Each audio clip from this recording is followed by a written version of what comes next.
Swapnadeep academy के Gurukul channel में आपका स्वागत है। मैं आपका मेंटर संदीप वैशंपायन आपका स्वागत करता हूं। Class 10th acid base and salt science का सेकंड चैप्टर है। कहने को केमिस्ट्री है ना, बड़े लोग हो गए अपन तो केमिस्ट्री पढ़ेंगे। इसको जो बच्चे वीडियो देख रहे हैं उनको मैं रिकमेंड करूंगा कि केमिस्ट्री का चैप्टर नंबर 1 जो हम लोगों ने कवर किया है उसको पहले आप स्टडी करें अच्छे से, उसके बाद इस चैप्टर पर आएँ तो आपको ज़्यादा अच्छे से समझ में आएगा।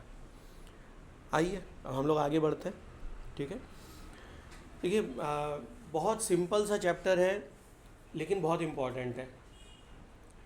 डिफ़िकल्ट नहीं है, इम्पॉर्टेंट है, याद अच्छे से करना होगा। कंसेप्ट बिल्डिंग के हिसाब से बड़ा अच्छा सब्जेक्ट है। ठीक है, बहुत सारी चीज़ें हम लोगों ने कवर कर ली हैं हमारे चैप्टर नंबर 1 में, इसीलिए मैंने रिकमेंड किया जो बच्चे वीडियो देख रहे हैं वो फर्स्ट चैप्टर की वीडियो अवश्य देखें, है ना। प्लेलिस्ट बनी हुई है, उसमें देख लीजिएगा। अब एसिड बेस एंड सॉल्ट हम लोगों ने केमिकल रिएक्शन समझी थी कि केमिकल रिएक्शन होती कैसे। हमने ये भी समझा कि केमिकल रिएक्शन जब होती है तो उसमें इलेक्ट्रॉन्स का आदान प्रदान होता है ना, give and take of electrons. उसी को ऑक्सीडेशन और रिडक्शन भी कहते हैं, उसी तरह से, है ना, in terms of electrons. Of course और भी भाषाएं हैं, addition of oxygen, removal of hydrogen, दुनिया भर की चीज़ें हैं, पर इलेक्ट्रॉन का आदान प्रदान ये एक बड़ा इंपॉर्टेंट पार्ट। अब इस चैप्टर में हम ये समझेंगे कि एसिड ये शब्द किसके लिए यूज़ होता है, बेस किसके लिए होता है और सॉल्ट होते क्या है। बस इतना सा समझना है और ये चैप्टर ख़त्म हो जाएगा। इतना इजी है।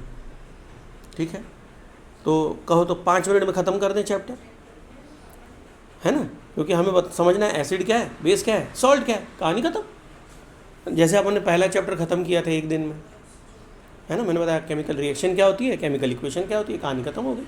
तो ऐसे ही इसको भी ख़त्म कर देते हैं। चलिए, एक केमिस्ट्री के विशेषज्ञ हो गए, स्पेशलिस्ट, जिनका नाम था आर्हीनियस।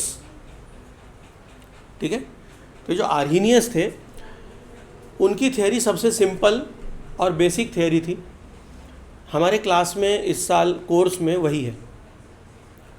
और भी थ्योरीज हैं एसिड बेस को लेकर, लेकिन हम लोग अभी जो मानते हैं वो आर्हीनियस बाबा की थ्योरी मानते हैं और उसी के बारे में चर्चा करते हैं। इतनी चर्चा करते हैं कि हमारे हिसाब से एसिड बेस सॉल्ट की एक ही परिभाषा है जो आर्हीनियस ने दी थी। कई बार तो हम इनके नाम को अभी उल्लेख नहीं करते हैं क्लास 10th में कि आर्हीनियस नाम का कोई साइंटिस्ट हो गया और उसने कुछ बताया। क्या बताया उन्होंने वो भी समझ लेते हैं। अगर मैं आपसे कहूँ कि भैया कौन से ऐसे जीव हैं जिनके काटने से तकलीफ़ होती है, तो आप बोलेंगे जितने डंक मारते हैं, जिनमें दांत होने चाहिए, है ना, या सुई जैसा कुछ होना चाहिए जिससे वो चुभोएं, जैसे मच्छर, है ना, चींटी जैसा कोई डंक होना चाहिए कि ऐसे टॉय करके मारे, वगैरह वगैरह। अगर मैं आपसे पूछूं कि अच्छा ठीक है भाई तकलीफ़ तो होनी है, पर जो कोई ऐसा कोई जानवर हो जो दांत से न मारे या दांत से न काटे, ऐसा कोई जानवर, तो आप बताएं सर। गैया से लेकर बहुत कोई हैं जिनके सींग हैं, वो सींग से मारेंगे आपको। फिर कुछ है जिनको सींग और इनसे कोई मतलब तो नोच के खाएंगे आपको, तो उनके नाखून बड़े तेज हैं। तो वैरायटी हो गई, जानवरों में वैरायटी हो गई कि हमें तकलीफ़ देने के लिए कितने प्रकार से वो तकलीफ़ दे सकते हैं। ठीक है, और कुछ है जिनकी अपीयरेंस से डर हो जाता है कि बस दिखा ही जाए तो अपन भाग लें वहाँ से, है ना। जिसमें अब बिल्कुल छोटा सा अगर जीव है तो मैं कॉकरोच से लेकर के, छिपकली से लेकर के, डर किसी से भी लग जाता है ना। वो इतने घातक होते नहीं हैं, ना कॉकरोच काटता है ना छिपकली काटती है, ना वो सींग मारते हैं, लेकिन फिर भी डर जाते हैं हम लोग, है ना। तो ऐसे ही एसिड बेस एंड सॉल्ट, इनकी भी कहानी ऐसे ही है, बहुत सिंपल है। तो एसिड किसे कहते हैं। आर्हीनियस बाबा आए, उन्होंने कहा कि जो भी कंपाउंड या मॉलिक्यूल, अब हम लोग ये जानते हैं 9th क्लास में पढ़ा हुआ है, molecule and compound are almost same, other than compound में कुछ और भी एलिमेंट्स आ जाते हैं विच कंबाइन इन अ फिक्स्ड, है ना, ratio two form a compound. तो जो जो कंपाउंड या मॉलिक्यूल हाइड्रोजन आयन छोड़ता है मतलब मैं उसको तकलीफ देनी पड़ेगी। आप जब तक सांप के पूंछ पर पैर नहीं रखेंगे वो आपको काटेगा नहीं। तो इसका मतलब कोई भी एलिमेंट या कंपाउंड, एलिमेंट नहीं, बार बार एलिमेंट बोल रहा हूँ, सॉरी, मॉलिक्यूल या कंपाउंड अपने मन से तो किसी हाइड्रोजन को छोड़ने वाला नहीं है। तो कोई कंडीशन होनी चाहिए, वो कंडीशन हम थोड़ी देर बाद देखते हैं, लेकिन पहले समझ लेते हैं एसिड वो जो हाइड्रोजन आयन छोड़े। अब हाइड्रोजन आयन कौन कौन छोड़ते हैं? Let us take one example, HCl, बचपन से पढ़ते आ रहे हैं, हाइड्रोक्लोरिक एसिड। और पिछले चैप्टर में मैंने आपको बताया था हाइड्रोजन क्लोराइड कहते हैं if it is in gaseous state, लेकिन अगर ये लिक्विड स्टेट में आता है तब ये एसिड की तरह बिहेव करता है। ठीक है, तो इसका नाम हो जाएगा हाइड्रोक्लोरिक एसिड। तो अभी ये एसिड फॉर्म में। अब इम्पॉर्टेंट बात, चूंकि हम लोग फर्स्ट चैप्टर पढ़ चुके हैं, तो ये एसिड कब बिहेव करेगा, ये एसिड जैसा कब बिहेव करेगा? When it is in aqueous solution. I mean to say it has to be aqueous solution. तो यहाँ पर हमने लिख दिया एक्वस, AQ। एक्वस मतलब पानी। जब तक इसको पानी नहीं लगेगा ये घातक नहीं है, इसके पूंछ पर पैर रखना पड़ेगा तब ये काटेगा। ठीक है, ये बात समझ में आ गई? एकदम क्लियर। होगा क्या, जब ये एक्वस सॉल्यूशन में जाएगा तो ये H आयन रिलीज करेगा और क्लोरीन आयन रिलीज करेगा, और जब ये स्प्लिट हो जाएगा ऐसे तो हमारे पास अवेलेबल होगा हाइड्रोजन आयन, और ये हमारे लिए घातक है, और यही एसिड का प्रकार है। एक और बात मैंने आपको बताई थी जब हम लोग प्रीवियस चैप्टर पढ़ रहे थे केमिस्ट्री का, कि अकेला हाइड्रोजन या जिसको हम प्रोटॉन कह लें, ये कभी एग्जिस्ट नहीं करता है अदर देन मेरे ग्रीन बोर्ड और आपकी कॉपी। इसके अलावा ये कहीं नहीं दिखाई देगा। आप जब कॉपी में नोट करेंगे तो आप कहेंगे हाइड्रोजन आयन H+। इसके अलावा दुनिया में कहीं दिखाई नहीं देता। तो कहाँ होता है और किस रूप में होता है? तो ये इतना एक्टिव होता है, इट इज़ सो प्रोएक्टिव कि ये वाटर मॉलिक्यूल के ऊपर राइड करता है, H2O, जहाँ पर मैंने आपको कोऑर्डिनेट कंपाउंड्स बताए थे। कोऑर्डिनेशन यहाँ पर होगा, और क्या होगा, ये जो H आयन है ये इस पानी के मॉलिक्यूल पर राइड करेगा और बना लेगा H3O पॉजिटिव। इसे कहते हैं हाइड्रोनियम आयन। याद आ रहा है कछू? रिवीजन कर रहे हो? पहला चैप्टर जो पढ़ाया अपन ने महीना भर, उसका कुछ फ़ायदा हो रहा है, नहीं हो रहा है?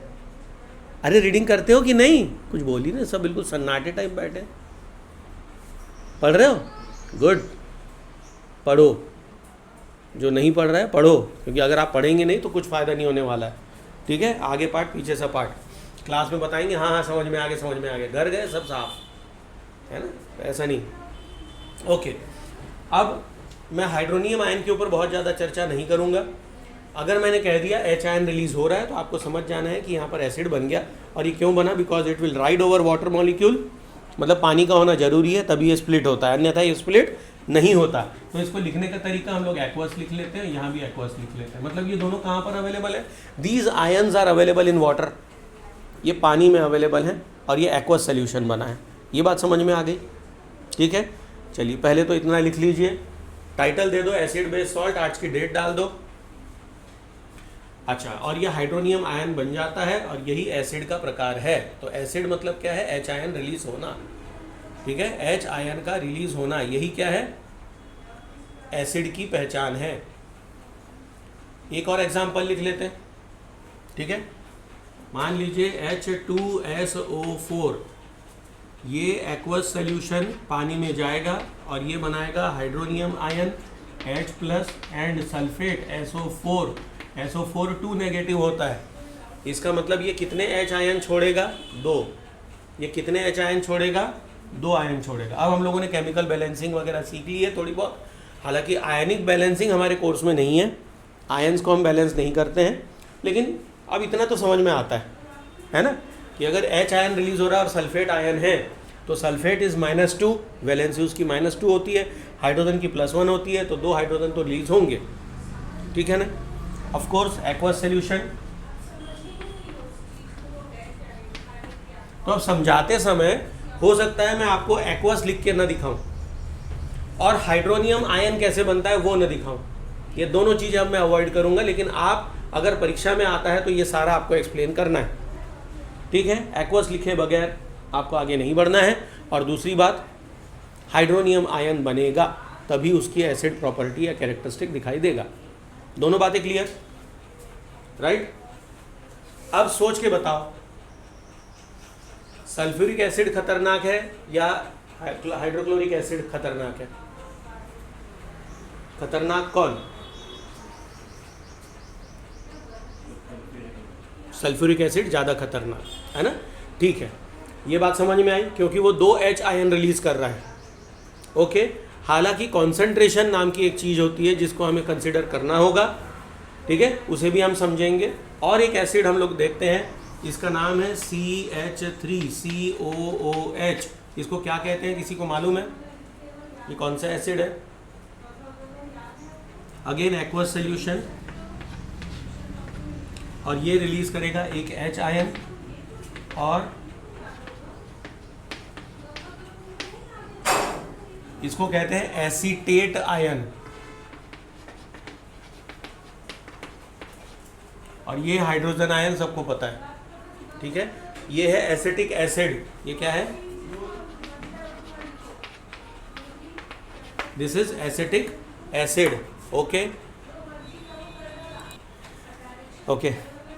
तो इसका कॉमन नेम है वेनिगर, और वेनिगर का आप लोग काफ़ी अच्छा यूज़ करते हैं, है ना। अभी अचार का सीज़न है तो घर में अचार भी बन रहे होंगे, अचार में यूज़ होता है वेनिगर, यस नो, है ना, एज अ प्रिजर्वेटर थोड़ा सा वेनिगर डाल देते हैं।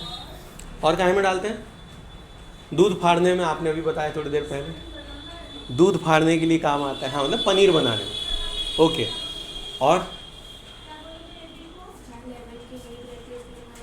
हाँ, जहाँ लेमन की नीड होती है सलाद वगैरह में, है ना, वहाँ पर अगर लेमन अवेलेबल नहीं है, क्योंकि अब सीज़न ऐसा है कि इसमें फ्रेश लेमन बड़े महंगे आते हैं, और आ भी जाते हैं तो उसमें रस कम निकलता है ना, तो आप थोड़ा सा वेनिगर डाल दीजिए, बिल्कुल ठीक है। मतलब ये खाने के उपयोग में भी है, ठीक है, यस। क्या वेनिगर से आप लोग कभी टॉयलेट साफ़ करते हो? कभी नहीं, एसिड है, उसके लिए एक अलग एसिड आता है। अच्छा, जो एसिड आता है क्या उससे आप दूध फाड़ते हो? क्या उस एसिड से आप गार्निशिंग, मतलब सलाद वलाद में डालते हो? क्या वो वाला एसिड आप अचार में डाल सकते हो? कारण कभी सोचा ऐसा क्यों? एसिड तो ये भी है, एसिड वो भी है, यूज़ कर ले तो फ़र्क क्या पड़ता है? कभी सोचा? ये सब घर में होता है, आपके अपने घर की बात कर रहा हूँ मैं, कहीं बाहर की बात नहीं कर रहा मैं, कोई किताब की चीज़ नहीं बात कर रहा है ना, कि वो नॉलेज तो बिल्कुल अभी क्लास 10th में अभी आपके बुक में लिखा है NCERT में तभी पता लगा, ऐसा कुछ भी नहीं है। हाँ, वेनिगर ज़्यादा एसिडिक नहीं होता, यस बिल्कुल सही, वो माइल्ड एसिड है, माइल्ड एसिड है, ठीक है। तो यहाँ पर हमने 3 एसिडों के नाम, मतलब 3 एसिड लिखे हैं, तीनों में रिएक्शन सेम हो रही है। देखिए, पानी में गया, इसने H आयन छोड़ा, इसने भी H आयन छोड़ा, इसने भी H आयन छोड़ा, ठीक है। अगर वैसे देखा जाए तो आपको कॉपी में लिखने के बाद पता ही नहीं लगेगा कि कौन सा स्ट्रांग है कौन सा वीक है। तो इसको वीक या स्ट्रांग होने के लिए आवश्यक ये होता है कि इसमें कितना डिसोसिएशन हुआ। डिसोसिएशन मतलब टूटना, ब्रेक होना, डिसोसिएट कितना अधिक हुआ, ये बात समझ में आए। जो अधिक डिसोसिएट होगा वो उतना ज़्यादा एसिडिक होगा। इसका मतलब वेनिगर पानी में डालने के बाद भी उतना डिसोसिएट नहीं होता जितना बाकी हो जाता है। ये बात समझ में आई, ठीक है। इसके ऊपर हम चर्चा करेंगे after at the end of chapter, हम चैप्टर के समाप्ति की तरफ इसके ऊपर चर्चा करेंगे। और क्या समझा हमने कि अगर मान लो मैंने 10, सिंपल सी बात करता हूँ, 10 मॉलिक्यूल मैंने इसके लिए, 10 इसके लिए, 10 इसके लिए, तो सबसे खतरनाक कौन होगा? ये होगा। क्यों? क्योंकि 10 मॉलिक्यूल मिलकर के 20 H आयन दे देंगे, ठीक है। अच्छा, पानी सब में बराबर होना चाहिए, नहीं तो आप कहेंगे सर इसको बाल्टी भर पानी में डालते हैं, इसको ग्लास भर में डालते हैं, इसको चम्मच भर में डालते हैं, दिक्कत हो जाएगी। जब कंपेयर कर रहे हैं तो पानी बेस जो है, मतलब बेस मतलब यहाँ एसिड बेस वाला बेस नहीं, जिसमें आप मिला रहे हैं, पानी में मिला रहे हो, तो सॉल्वेंट जो है वो सब में कांस्टेंट है और इक्वल अमाउंट है। मान लीजिए 100 ml ले लिया अपन ने, एग्जाम्पल 100 ml पानी है 3 बीकर में, एक में हमने 10 ml, चलो ml कर देता हूँ, 10 ml acetic acid sulphuric acid अपना हाइड्रोक्लोरिक एसिड डाला, 10 ml सल्फ्यूरिक एसिड डाला और 10 ml एसिटिक एसिड डाला। ठीक है, अब होता क्या है, एसिटिक एसिड जब बात करते हैं, ये वाला एसिटिक एसिड, अगर ये 10 मॉलिक्यूल अगर मैं 10 ले लूँ तो हो सकता है कि ये 10 में से केवल 2 ही स्प्लिट हो, बाकी के स्प्लिट ही ना हो। इतना स्टेबल एलिमेंट है, मतलब कंपाउंड है कि ये स्टेबल रहेगा, ये कंपाउंड ब्रेक होता ही नहीं है। तो पहले इसकी स्ट्रेंथ कहाँ पर समझ में आई कि ये ब्रेक कितना होता है, जो अधिक ब्रेक होगा वो ज़्यादा स्ट्रांग होगा, ये बात समझ में आई। ठीक है, अब ये बात अलग है कि आप तीनों को एक ही स्ट्रेंथ का बना सकते हैं, तीनों को एक ही स्ट्रेंथ का बना सकते हैं। भाई मुझे पता लगा कि ये 10 आयंस कब निकलेंगे, जब मैं इसको 100 डालूंगा, एग्जाम्पल दे रहा हूँ, तो मैंने इसके 100 डाल दिए और ये जानता हूँ कि ये अगर मैं 10 डालूंगा तो 10 के 10 ब्रेक हो जाएंगे, ये स्ट्रॉन्ग एसिड कहलाता है। तो मैंने इसके 10 मॉलिक्यूल ले लिए, इसके 100 लिए, और मैं जानता हूँ कि ये भैया दुगना देगा, तो इसके मैं 5 ही मॉलिक्यूल ले लूँ। अब इसके भी 10 H आयन है, इसके भी 10 H आयन है, इसके भी 10 H आयन है। अब मैथमेटिकली और केमिस्ट्री के हिसाब से तीनों की स्ट्रेंथ बराबर हो गई, तीनों एसिड बराबर ताकत के हैं। यस, अकॉर्डिंग टू कॉन्सेंट्रेशन तीनों की ताकत बराबर है। लेकिन ये हम जानते हैं कि एक्चुअल ताकत किसकी अच्छी है। भाई ये 5 में सबको निपटा रहा है, इसको 10 लग रहा है और ये 100 लग रहा है, तो 100 वाला कमज़ोर है। ये बात समझ में आई? बात समझ में आई? क्लियर है? ओके, तो ये कहलाती है स्ट्रेंथ ऑफ एनी एसिड और बेस। इसके ऊपर चर्चा हम लोग चैप्टर के एंड में करेंगे। ठीक है, तो स्ट्रेंथ क्लियर हो गई। एसिड बेस क्या, एसिड क्या होता है समझ में आ गया। तो ये आर्हीनियस का कंसेप्ट है कि पानी में अगर आप किसी कंपाउंड को डालते हैं और अगर वो H आयन मतलब प्रोटॉन को रिलीज़ करता है तो वो एसिड कहलाता है। ठीक है यहाँ तक। अब दूसरा पॉइंट आता है, बेस क्या है। तो आर्हीनियस बाबा बोले कि बेस मतलब वो जो OH आयन रिलीज करे, जो OH आयन रिलीज करे। Example NaOH, KOH, CaOH whole twice, ऐसे और भी एग्जाम्पल हो सकते हैं। ठीक है, ये सारे OH आयन को रिलीज करते हैं। कहाँ? Again aqueous solution. तो अगर एक्वस होगा तो ही ये काम करेंगे, इससे बनी बात। अगर एक्वस नहीं है, पानी में नहीं है, तो ये कोई एलिमेंट रिलीज नहीं करने वाला, कुछ नहीं होगा, जैसा है वैसा ही पड़े रहेगा। ये बात क्लियर हो गई। अभी NCERT क्लास 10th मतलब CBSE बोर्ड में इक्विलिब्रियम नाम की कोई चीज़ नहीं है, हमारे कोर्स में नहीं है। लेकिन एक कंडीशन होती है जहाँ पर और ज़्यादा स्प्लिटिंग नहीं होती, वहाँ पर इक्विलिब्रियम बन जाता है। तो ICSE बोर्ड में इक्विलिब्रियम की बात भी होती है, चर्चा होती है, कभी कभी इसमें इक्विलिब्रियम दिखाई देता है। ठीक है, तो अगर किताब में यहाँ इक्विलिब्रियम का साइन बनाओ तो ये मत कहना कि संदीप सर ने बताया नहीं था, ये ऐसा कब से, ऐसा तो सर ने बताया नहीं। ये दोनों बातें नहीं होनी चाहिए। ठीक है भैया, रेफ़र करते समय थोड़ा ध्यान रखें। अच्छा, स्प्लिट होगा, Na पॉजिटिव, यहाँ K पॉजिटिव, यहाँ Ca2 पॉजिटिव, और क्या निकलने वाला है जो हमारे काम की चीज़ है, that is OH ion. OH OH OH calcium hydroxide, ये देगा आपको 2 OH। ठीक है, अब आपके हिसाब से अच्छा बेस कौन सा है?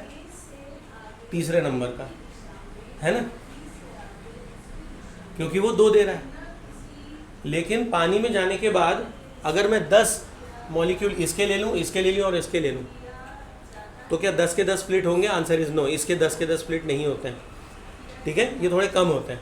इसलिए अच्छा बेस कौन सा माना जाएगा? NaOH या KOH। ठीक है, क्योंकि ये 100% डिसोसिएट होते हैं, 100% डिसोसिएशन होता है। अब हमारे कोर्स में है नहीं, लेकिन थोड़ी बहुत जानकारी होनी चाहिए। पीरियोडिक टेबल जो कि यहाँ ऊपर लगा हुआ है, दीवार पे लगा है, पीरियोडिक टेबल लॉन्ग फॉर्म, इसके ऊपर मैंने पिछले चैप्टर में भी चर्चा की थी। इसमें एक बात ध्यान रखिए कि जो अच्छे मेटल होते हैं, अच्छे मेटल कौन से होते हैं? ग्रुप वन वाले जो एलिमेंट्स हैं ये अच्छे मेटल होते हैं। तो अच्छे मेटल का जो हाइड्रोक्साइड होता है वो अच्छे बेसेस बनाते हैं, दे आर गुड बेसेस। ठीक है, हमने ये भी पढ़ा है कि metal oxides are basic in nature, metal oxide basic होते हैं। मैंने कहीं नोट लिखवाया था, आपने मार्जिन के ऊपर लिखा हुआ है। ये जो मेटल ऑक्साइड्स होते हैं ग्रुप 1 एंड ग्रुप 2 के, ये दोनों ग्रुप जो हैं ग्रुप 1 एंड ग्रुप 2 के मेटल ऑक्साइड्स, ये पानी में जाने के बाद हाइड्रोक्साइड बनाते हैं। इसके अलावा कोई भी हाइड्रोक्साइड नहीं बनाता है। हाइड्रोक्साइड बनने का मतलब है दे डिजॉल्व इन वाटर, ये पानी में जाते हैं, घुल जाते हैं, they are soluble in water, पानी में घुल जाते हैं। मेटल, सोचो वाओ, हैं जादू है नहीं? कभी ऐसा देखा नहीं कि अपन ने एक ठो कीलिया डाली पानी में, घोला और पी गए। बोले सर डॉक्टर ने कहा था आयरन की कमी है तो मैं 2 कीलिया पी गया, हैं? या 2 नट बोल्ट खा गया, पानी में डिज़ोल्व कर लिया। पानी में डिज़ोल्व होता है क्या लोहा? नहीं होता। उस फर्स्ट 2 ग्रुप का मेंबर भी नहीं है।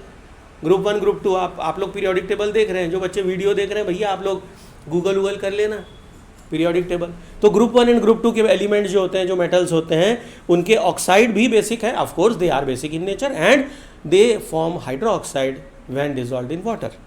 जब इनको पानी में डाल दिया जाता है तो हाइड्रोक्साइड बना लेते हैं और ये पानी में घुल जाते हैं। हाइड्रोक्साइड बनने का मतलब है वो पानी में घुल जाते हैं।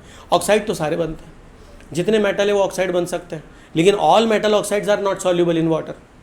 तो ऐसे बेसेस जो OH हाइड्रोक्साइड बनाते हैं, उन बेसेस को हम नाम देते हैं एल्केलीज। क्या नाम देते हैं? एल्केली कह लो या IES कह दो, प्लूरल फॉर्म एल्केलीज। तो इनका नाम भी वैसे ही है। फर्स्ट ग्रुप के एलिमेंट जो है उनको कहते हैं एल्केली अर्थ, एल्केली मेटल्स, और दूसरे को कहते हैं alkaline earth, alkali and alkaline earth. Group 1 and group 2 उनको नाम ही दिया गया है। और एल्केली और बेस में क्या फ़र्क है? अब फर्क इनमें ये है कि metal oxides are all basic in nature, but alkalis are those bases which are soluble in water. क्या समझ में आया? एल्केली क्या है? Which are soluble in water and forms hydroxide, उनके हाइड्रोक्साइड बनते हैं, तो एल्केलीज हैं। ये बात समझ में आ गई? तो बेस और एल्केली का फर्क समझ में आया क्या? Metal oxides are basic in nature, why? वो हम लोगों ने देखा हुआ है कि एक इलेक्ट्रॉन देगा, इलेक्ट्रॉन लेगा, एक ऑक्साइड ऑक्सीजन देगा, ऑक्सीजन लेगा। उस हिसाब से ऑक्सीडेशन रिडक्शन के हिसाब से अगर हम बात करें तो एसिड और बेस की परिभाषा अलग हो जाती है। ठीक है, वो अब मेरे कोर्स में नहीं है। ठीक है, वो आर्हीनियस का कंसेप्ट नहीं, उसके आगे और भी है, ब्रॉन्स्टेड-लॉरी है और भी है, वो अपने कोर्स में नहीं है, तो उसके बारे में हम चर्चा नहीं करेंगे। ठीक है, so they are also basic, but हमारे कोर्स में जो है वो कौन से हैं? Alkali metals, alkali and alkaline earth. तो ये मेटल्स की खासियत क्या है? इनके ऑक्साइड एक तो बेसिक होते हैं, और इनके ऑक्साइड्स को या इन्हीं मेटल को अगर हम पानी में डालें तो ये डिज़ोल्व हो जाते हैं। डिज़ोल्व होकर बनते क्या हैं? वो डिज़ोल्व होने के बाद बना लेते हैं हाइड्रोक्साइड, दे फॉर्म हाइड्रोक्साइड। आई बात समझ में? तो हाइड्रोक्साइड बन जाएंगे। हाइड्रोक्साइड बने तो भैया वो छोड़ेंगे क्या? OH ion. अगर वो OH आयन रिलीज कर रहे हैं इसका मतलब वो बेसेस हैं। ये कौन सा कंसेप्ट है? आर्हीनियस का। बात समझ में आ गई? ठीक है, कायदे से हमें क्या कहना चाहिए? These all are alkalis in nature, they are not basic, they are basic. Of course देखो, बेसिस और एल्केली एक ही चीज़ है, लेकिन सारे एल्केली बेस नहीं होते, लेकिन सारे बेस एल्केली नहीं हो सकते ना, दोनों आपस में नहीं है। लेकिन there are alkalis which can be named as bases also. Alkalis can be called as base, क्योंकि बेसिक प्रॉपर्टी सब दिखा रहे हैं। ये बात समझ में आई? ठीक है, ये बात क्लियर हुई कि alkalis, all alkalis are bases, but all bases are not alkalis. भाई मेटल ऑक्साइड को हम बेस कहते हैं, इसको लिख लीजिए कहीं, नोट डाल लो यहीं पर, अभी यहीं पर नोट डालो। All metal oxides are bases, all metal oxides are bases. ठीक है, सारे मेटल ऑक्साइड्स बेसिस हैं। लेकिन जो मेटल ऑक्साइड पानी में डिजॉल्व हो जाते हैं, आगे लिखिए मेटल ऑक्साइड्स, या पॉइंट चेंज करके लिख लो, मेटल ऑक्साइड्स नीचे लिख लो बेटा, पॉइंट्स बना के। पॉइंट ही तो अपन एसिड बेस सॉल्ट में ही है। बेसेस मतलब मेटल ऑक्साइड्स, ब्रैकेट में मेटल ऑक्साइड्स के बाद क्या लिख लें? बेसेस। मेटल ऑक्साइड्स ब्रैकेट में bases, soluble in water, soluble in water, soluble in water, form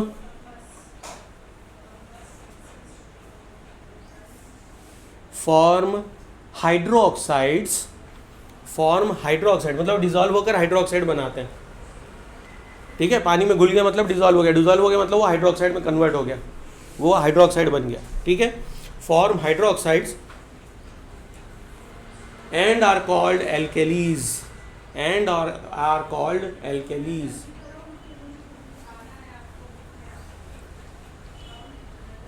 ठीक है, क्लियर। तो बेस हमने समझ लिया क्या है। सॉल्ट के ऊपर एक बार चर्चा की थी जब मैंने आपको आयनिक बॉन्ड बताया था। ठीक है, और क्लास आपकी जो एलिमेंट्री क्लासेस है 6th 7th 8th, उसमें आप लोगों ने एक टॉपिक पढ़ा था जिसको कहते हैं न्यूट्रलाइजेशन। क्या कहते हैं? न्यूट्रलाइजेशन। What is neutralisation?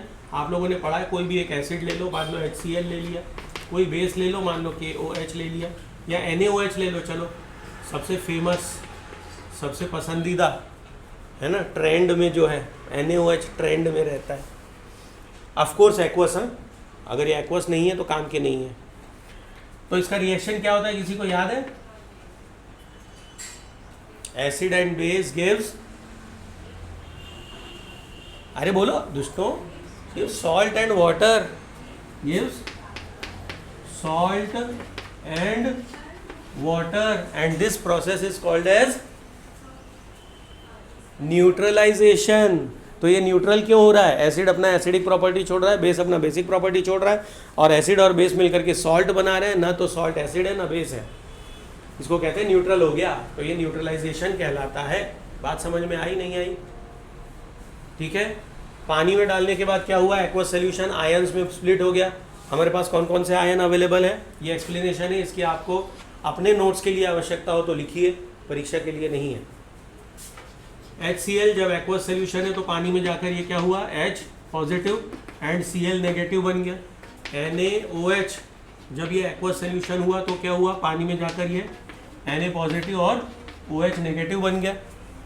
फिर क्या होगा? जो ज़्यादा स्ट्रांग है वो आपस में पहले कनेक्ट होंगे, है ना। इसके लिए मैंने आपको क्या बताया था? पीरियोडिक टेबल देखो। जो सबसे इस तरफ है वो अच्छे मेटल्स हैं, सबसे इस तरफ ग्रुप 1 ग्रुप 2 अच्छे मेटल है, सोडियम वहीं पर आता है। और जो सबसे इस तरफ आते हैं 17th ग्रुप, आप लोग पीरियोडिक टेबल रेफर करें, 17th ग्रुप का मेंबर कौन है? हेलोजेंस का मेंबर क्लोरीन। क्लोरीन भी स्ट्रॉन्ग है, तो सोडियम भी स्ट्रॉन्ग मेटल है, क्लोरीन स्ट्रॉन्ग नॉन मेटल है, दोनों आपस में पहले कनेक्ट होंगे। तो यहाँ पर एक कॉम्बिनेशन बनेगा NaCl का। इसके रिएक्शन से आपको क्या मिलेगा? Na + Cl will give you NaCl। अब चूंकि इन्होंने अपना रिएक्शन कर लिया तो जो बचे हैं वो आपस में रिएक्ट कर लेंगे, है ना। ये मजबूरी है इनकी, अब मजबूरी है कि हमारे पास कोई कनेक्ट होने के लिए है ही नहीं, लेकिन अकेले तो रह नहीं सकते। ठीक है, तो साथ में आ जाओ। OH पहले पॉजिटिव लिखना चाहिए, H + OH negative gives H2O, ये पानी बना लेगा। इस तरह से ये रिएक्शन पूरी होती है। समझ में आई बात?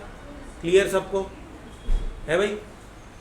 तो ये न्यूट्रलाइजेशन प्रोसेस समझ में आई कैसे हुई? ठीक है, तो इस तरह से ये रिएक्शन होती है, न्यूट्रलाइजेशन कहलाता है। सॉल्ट क्या है? अब हमने समझ लिया कि अगर हमारे पास एक स्ट्रॉन्ग मेटल है और उसके साथ एक स्ट्रॉन्ग नॉन मेटल है, दोनों के बीच में जो बॉन्ड है वो कैसा होना चाहिए? आयनिक बॉन्ड होना चाहिए।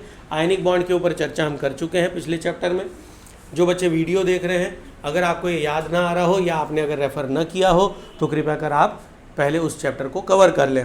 प्लेलिस्ट में आप जाइए, लाइन से सारे चैप्टर्स मतलब सारे वीडियोस देखिए, क्लियर हो जाएगा। ठीक है, तो अभी हमने क्या देखा कि मेटल और नॉन मेटल अगर आपस में कनेक्ट होते हैं, मेटल और नॉन मेटल अगर आपस में कनेक्ट होते हैं by ionic bond, they form salt. तो सॉल्ट की परिभाषा भी समझ में आ गई। सॉल्ट क्या है? चैप्टर ख़त्म, है ना। मतलब जो उसका नाम है वो तो समझ में आ गया अभी कायदे से। अभी तो सिर्फ नाम ही समझा है हमने, एसिड क्या होता है, बेस क्या होता है, सॉल्ट क्या होता है। अब इसके ऊपर हम चर्चा आगे और करेंगे, है ना। वैसे देखा जाए तो एसिड बेस सॉल्ट ख़त्म हो गया, ठीक है। लेकिन आप भी जानते हैं केमिस्ट्री समझने की चीज़ है, तो इसमें अभी टाइम लगेगा, है ना। चलिए अब टाइम लगाना शुरू करते हैं। तो हम लोगों ने ये देख लिया कि एसिड है, बेस है, सॉल्ट है। क्या सारे एसिड H आयन रिलीज़ करते हुए हमें दिखाई देते हैं? पहचानेंगे कैसे कि कोई एसिड है या बेस है या सॉल्ट है, क्या है, पहचानेंगे कैसे? बोले सर बड़ा आसान है, पानी में 2 बूंद डालो, है ना, 2 बूंद जिंदगी की, अगर ज़िंदगी होगी तो पी के देख लो, एसिड है तो समझ में आ जाएगा, बेस है तो समझ में आ जाएगा, ऐसा कुछ पी के देखें। वैसे आपको हम बता दें, एसिड्स के बारे में सबसे पहला स्टेटमेंट लिखा जाता है, they are sour in taste, खट्टे होते हैं, टेस्ट कर लो, है ना। घर में जो टॉयलेट साफ़ करने के लिए रखा हुआ एसिड है, बस तो बढ़िया से ऐसे उंगली डालो, हाँ ये तो खट्टा है, हैं? ऐसा कर पाओगे? तो क्या सारे एसिड्स को हम टेस्ट कर सकते हैं? नहीं। बेसेस जो होते हैं ये बिटर होते हैं। बेस कैसे होते हैं? कड़वे होते हैं, है ना। तो बेसिस को पी के देख लो, कड़वा है, ओ ये तो बेस है। क्या ये प्रैक्टिकली पॉसिबल है कि हम सारे बेसिस को टेस्ट करें, सारे एसिड्स को टेस्ट करें? सोचो, तेजाब, सल्फ्यूरिक एसिड इज तेजाब। हाँ, सल्फ्यूरिक एसिड क्या होता है? उसको हिंदी में है ना, कॉमन लैंग्वेज में उसको कहते हैं तेजाब। तेजाब सबको मालूम है, सुना हुआ है ना। कहाँ यूज़ होता है तेजाब पता है?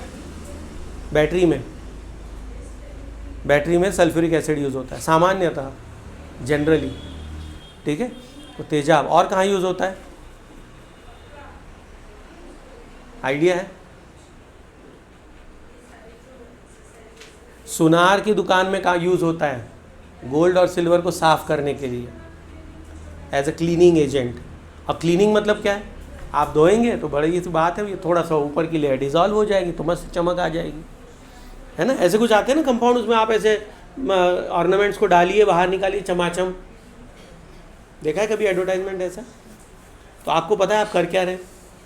आप अपने सोना या चांदी जिसको भी आप साफ़ कर रहे हैं, उसको आप डिज़ोल्व कर रहे हैं उसके अंदर, उसकी एक लेयर गायब हो गई।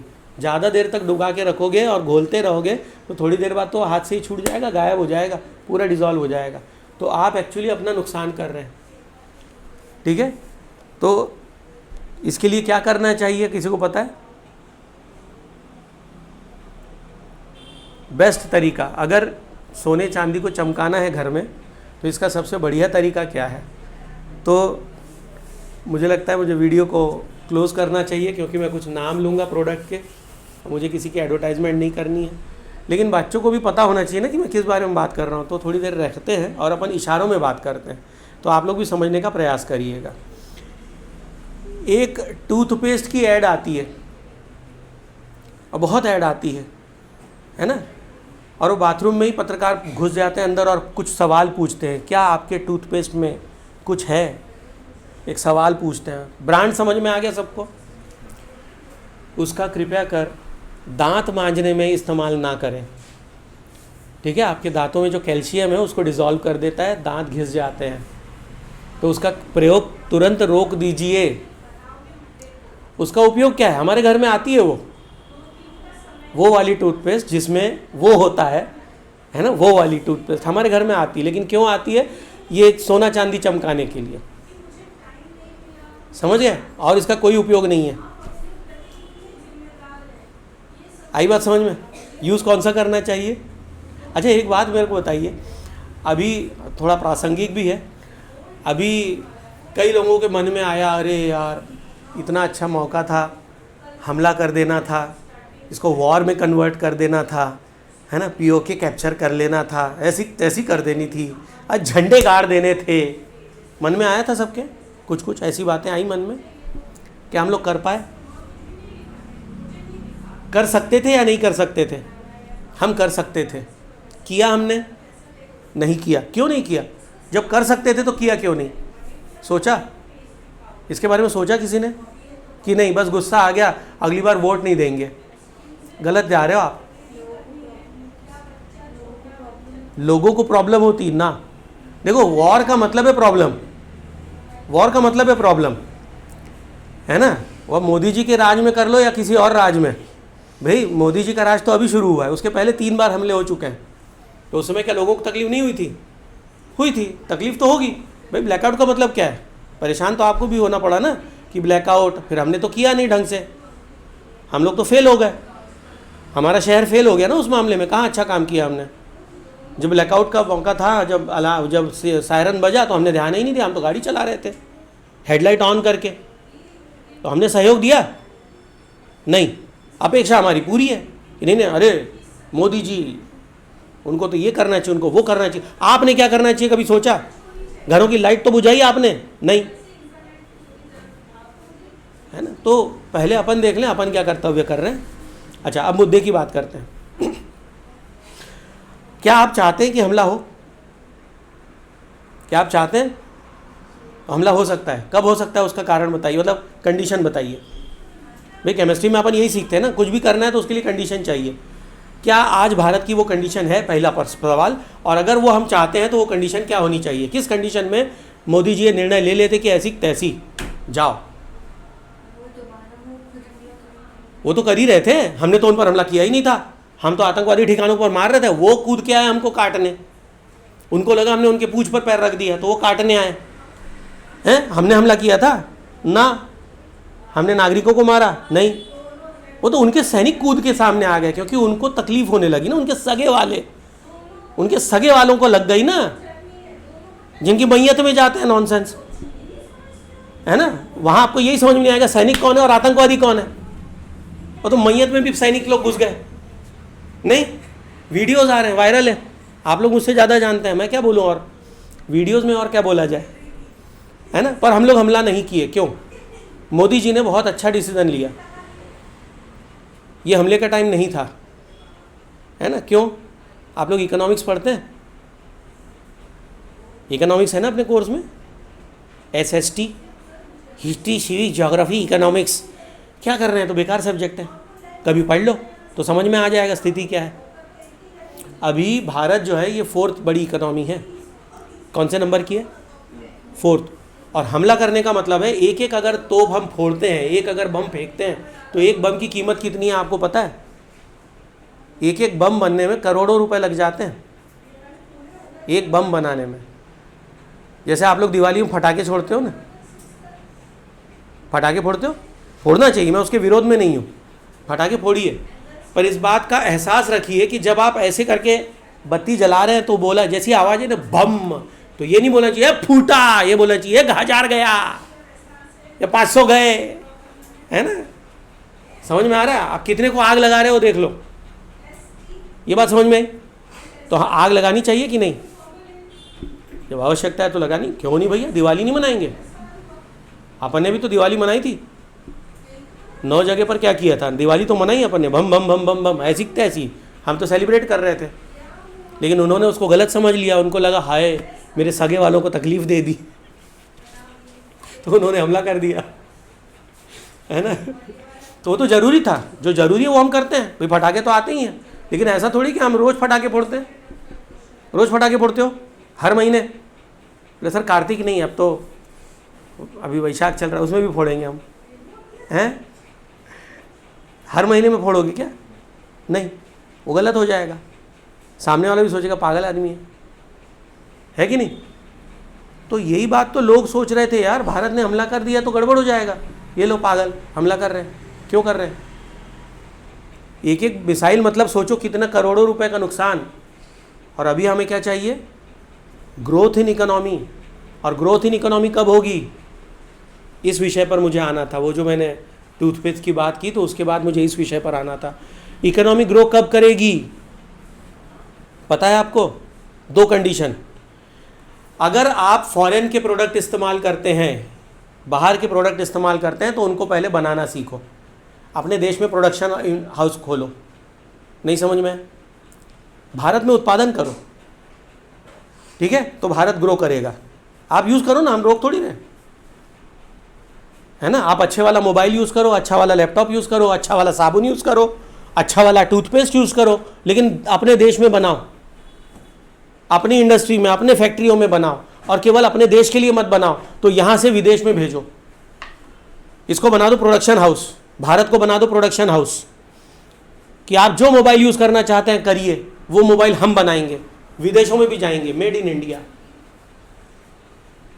ठीक है, एक तो ये शर्त हो गई। दूसरी शर्त, अगर आप ये नहीं कर सकते हैं तो कम से कम जो प्रोडक्ट आप यूज़ करते हैं वो भारत में बने हुए हों। मेड इन इंडिया प्रोडक्ट हो, तो अब आप समझ गए आपको कौन सा मंजन यूज़ करना है। नहीं समझे? नहीं समझे? समझ गए? Very good. सुबह उठ के बढ़िया प्राणायाम करो, है ना, फुस फुस फुस, और बढ़िया से पेस्ट लो, फिर मंजन करो। कौन सी पेस्ट समझ गए आप? अपने देश की पेस्ट यूज़ करो ना यार। आप खुद घर जाइए, आज घर जाके देखिए, जो भी प्रोडक्ट आप खरीदते हैं उस प्रोडक्ट के पहले ब्रांड देखो कहाँ की है, वो कहाँ के है प्रोडक्ट। अगर क्या वो प्रोडक्ट आप अपने भारत से बाहर भेज रहे हैं, पहले ये सोचिए, पहले उसका गूगल करिए, आप पता करिए कि अगर वो प्रोडक्ट, ठीक है फॉरेन प्रोडक्ट है, मैं मना नहीं कर रहा, आप यूज़ मत करिए, बिल्कुल करिए आप, लेकिन क्या वो हमारे देश से बाहर जा रहा है, क्या हम एक्सपोर्ट कर रहे हैं उसे, तो आप यूज़ करिए। और अगर हम एक्सपोर्ट नहीं कर रहे हैं तो देशी प्रोडक्ट का इस्तेमाल शुरू कर दें। बात समझ में आई? ओके। तो इससे क्या होगा, हमारी इकोनॉमी जो है वो ग्रो करेगी, और इकोनॉमी ग्रो करेगी तो क्या होगा, हम उस कंडीशन में होंगे कि आज अगर हमने कह दिया हमला, तो सामने वाला डरेगा, क्योंकि हमारे पास इतना पैसा है कि अगर हमने 2-4 मिसाइल, 2-400 या 2-4 मिसाइल फोड़ भी दिए तो वो हमारे लिए दिवाली होगी। आप समझ रहे हैं? अभी 1-2 साल पहले किसी के यहाँ शादी हुई थी, है ना, जहाँ के कार्ड लाखों में थे, जहाँ का इनविटेशन कार्ड कुछ ऐसा सुना था, है ना, 34-35 लाख, पता नहीं मुझे, I might be wrong in figures, इतने लाख का तो इनविटेशन कार्ड था। सबको पता है मैं किस बारे में बात कर रहा हूँ। औकात है तो कर लो। आपको क्या लगता है वहाँ फटाके 100 रुपये के फोड़े होंगे? उस शादी में बारात में जो फटाके फोड़े होंगे वो 100 रुपये के फोड़े होंगे, 1000 के फोड़े होंगे? नहीं सर बहुत फोड़े होंगे, 10,000 के। अच्छा, औकात है उनकी, लाखों के फोड़े होंगे, कहो करोड़ों के फोड़े हों, औकात होनी चाहिए ना। उससे फर्क पड़ा क्या उनके इकोनॉमी को? वो स्थिति अपनी चाहिए देश की, कि देश की इकोनॉमी टॉप पे पहुंच जाए, ऐसी कि अगर हम 2-4 करोड़, 2-400 करोड़ के अगर फटाके फोड़ भी दें तो उससे कोई फर्क नहीं पड़ेगा। फिर करो ना जितने हमले करने, किसने रोका है? कुछ लोग तो कर ही रहे हैं, फुकड़ में भेजे जा रहे हैं, यूक्रेन में भेज रहे हैं, है ना, भेज रहे हैं ना लोग बाग, फुकड़ में ही तो जा रहे हैं। क्या यूक्रेन उनको पैसा देने वाला है? यूक्रेन कंगाल होने के बाद पैसा देने वाला है उनको? वो तो एहसान हो रहा है उसके ऊपर, लाओ भैया हम फोड़ देते हैं। जब तक वो देता रहेगा ये फोड़ते रहेंगे। इनको इतनी अकल नहीं है कि हमारी औकात क्या है, हम अपने दम पर लड़ रहे क्या? अपने दम पर नहीं लड़ रहे तो सरेंडर कर दो। अभी क्या स्थिति है, 4 दिन से हमारा इंटरनेट ख़राब है तो हमको पता ही नहीं है स्थिति क्या है। कुछ बात चल रही थी ना, ट्रीटी होने वाली थी, कुछ कोई अपडेट है? अच्छा, जो वीडियो देख रहे हो भैया वो मुझे अपडेट बता दे। वैसे वाईफाई आ जाएगा मेरे ख्याल से आजकल में। हाँ, तो बात समझ में आई नहीं आई? तो इसलिए भारत को पहले क्या करना आवश्यक है, इकोनॉमी को ग्रो करना आवश्यक है। इकोनॉमी ग्रो कैसे करेगी? जब हम अपने देश के प्रोडक्ट यूज़ करेंगे, या अगर हम विदेशी प्रोडक्ट यूज़ कर रहे हैं तो वो विदेशी प्रोडक्ट यूज़ करें जिसका प्रोडक्शन हाउस हमारे देश में है। अब ये मत कहना सर इसका प्रोडक्शन तो अपन नहीं करते। अरे प्रोडक्शन अपन इसलिए करते हैं क्योंकि उन कंपनी को अपने देश में बेचना है। मैं कह रहा हूँ इतना प्रोडक्शन हाउस बनाओ, इतना प्रोडक्शन करो कि केवल अपने देश में नहीं तो हम विदेश में भी भेजें। अभी बात समझ में आई क्या कह रहा हूँ? एक मोबाइल कंपनी है, उनके मोबाइल अब भारत में बनते हैं। नाम नहीं लूँगा क्योंकि मुझे किसी से कमीशन नहीं मिलता है, सबको पता है कौन सी कंपनी है, और वो भारत से बाहर जा रहे हैं। अब करो ना यूज़, किसने रोका है? विदेशी प्रोडक्ट है, करो यूज़, भारत ब्रांड थोड़ी है वो। पर भारत में प्रोडक्शन, इतना प्रोडक्शन हो रहा है कि अब वो विदेश जा रहा है, अब वो भारत से प्रोडक्शन बाहर जा रहा है। जब वो बाहर बेचे जाते तो उनमें लिखा रहता है origin, country of origin Bharat, India. लोग खरीद रहे हैं, बिल्कुल आप यूज़ करिए, मैं मना नहीं करूँगा, लेकिन कम से कम साबुन, टूथपेस्ट और ये जो आप चिप्स वेफर्स खाते हैं, है ना, इनका ब्रांड तो देख लो। क्या हम इतना प्रोडक्शन कर रहे हैं कि इसको बाहर बेच रहे हैं? नहीं। तो वो दुनिया की कंट्रीज़ जो हैं वो आपको कमज़ोर बना रही हैं, आपको खा रही हैं। ये बात समझ में आई? क्या खाना चाहिए? जो अपने घर में खाना चाहिए, जो अपने घर में बन रहा है, जो अपने देश में बन रहा है। समझ में आई बात? सबके इकोनॉमी कब ग्रो करेगी वो भी समझ में आ गया। तो क्या मोदी जी गलत है? बोले अगली बार वोट नहीं देंगे, मार डालूंगा अगर नहीं दोगे तो, नालायक हो, है ना। देखो जो अच्छा काम करते हैं, देश के लिए काम कर रहे हैं, बाकी लोग तो भी सत्ता में बैठे, उन्होंने क्या किया? देश का पैसा खा लिया, है ना। उन्होंने अपने अपने तिजोरियाँ को भर लिया, अब कितने पकड़े गए नहीं पकड़े गए वो बात अलग है ना। तो बात समझ में आ गई है ना। खूब बिस्किट खाओ, खूब चिप्स खाओ, लेकिन खाते समय देख लो ब्रांड कौन सा है। अब ये मत बताना सर उसमें मज़ा नहीं आता, सर स्वादिष्ट नहीं होते। आपने एक्सप्लोर करके देखा क्या? आपको अच्छी टेस्ट डेवलप तो करनी पड़ेगी ना। सबसे अच्छा तो माँ बनाती है, घर में चिप्स नहीं बनते। तो जब बाहर से खरीद के खा रहे हो तो माँ का अपमान नहीं कर रहे आप हैं? नहीं समझे? इसके बारे में तो कभी सोचा ही नहीं था सर, ऐसा भी होता है क्या? अच्छा चलो ठीक है, तो अब समझ में आ गया। ओके, तो हम लोगों ने क्या सीखा अभी कि हमारे पास ऐसी कोई एक टूथपेस्ट होती है जो सोना चांदी साफ़ करने के काम आती है, और हमारे लिए इसीलिए आती है वो पेस्ट, उसका और कोई उपयोग नहीं है। कृपया उससे अपने दांतों को बर्बाद ना करें, ठीक है। घिसते घिसते एक समय आएगा वो कुछ नहीं बचेगा, सब गायब, डिज़ोल्व हो जाएंगे। तो ऐसा मत करिए, है ना। तो क्यों चमकते हैं दांत? उनके ऊपर की लेयर हटा देता है वो टूथपेस्ट क्या करती है, आपके दांतों के ऊपर की एक लेयर गायब कर देती है। कहानी ख़त्म, करते रहो यूज़। चलो, तो एसिड बेस सॉल्ट का ये जो बेसिक्स था ये हम लोगों ने कवर किया, ठीक है। आई होप आप लोगों को इतना समझ में आया एसिड बेस सॉल्ट। अगली क्लास से हम इसमें characteristics of acid basis and salts को तो अलग से ही पढ़ेंगे, और एक होता है जिसको हम कहते हैं स्ट्रेंथ ऑफ एसिड और बेसिस, स्ट्रेंथ, वो एक टॉपिक है। ऐसे अलग अलग 4 टॉपिक्स हैं, इनके ऊपर हम चर्चा करेंगे आने वाली क्लासेस में, अगले वीडियो में, ठीक है। तो आज यहाँ पर हम क्लोज करते हैं। So thank you students, Vande Mataram, जय हिंद, जय सिया राम। कमेंट करिए अगर कोई डाउट है तो, और सब्सक्राइब कर लीजिए। 1000 सब्सक्राइबर होने के बाद हम लाइव जाना शुरू करेंगे। वंदे मातरम, जय हिंद, जय सिया राम।